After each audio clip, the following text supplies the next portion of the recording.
35 is the time right now. Ghost guns get the spotlight at the Supreme Court today. Justices are hearing a case on new regulations of the untraceable weapons parts kits. Our team has reported on their impact in the DMV for years, and Jess Arnold joins us now live outside the Supreme Court to break it all down. And Jess, I want to start with what's going on here because this has been a big problem in the district.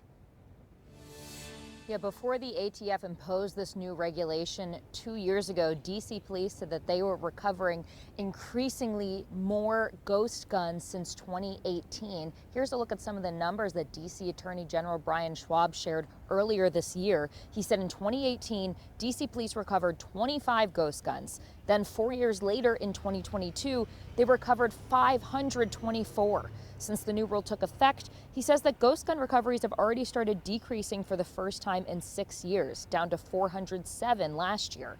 Now, he joined AGs from about 20 other cities in urging the Supreme Court to uphold the new regulation. So what is it? In 2022, the ATF clarified the definition of a firearm in the Gun Control Act of 1968 to include these weapon parts kits that can be readily assembled into a firearm called ghost guns because they hadn't been traceable.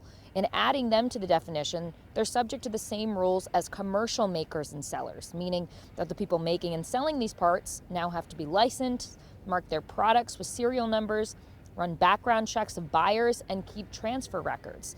It does not prohibit people who can legally have guns from buying these kits and making them at home, though. Now, opponents of the rule say that a collection of parts is not a weapon and that the ATF overstepped in making this regulation and want it invalidated. Here's more from a legal contributor.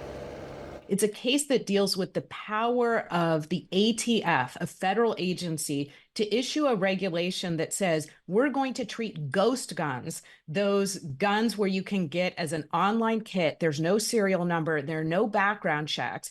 The ATF, a federal agency, tried to say we want to treat ghost guns the same as all other firearms under federal law, meaning you would need a serial number, you would need background checks.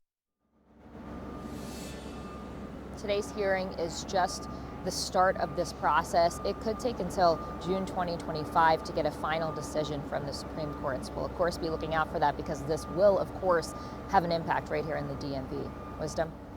All right, Jess Arnold reporting. Thank you, Jess.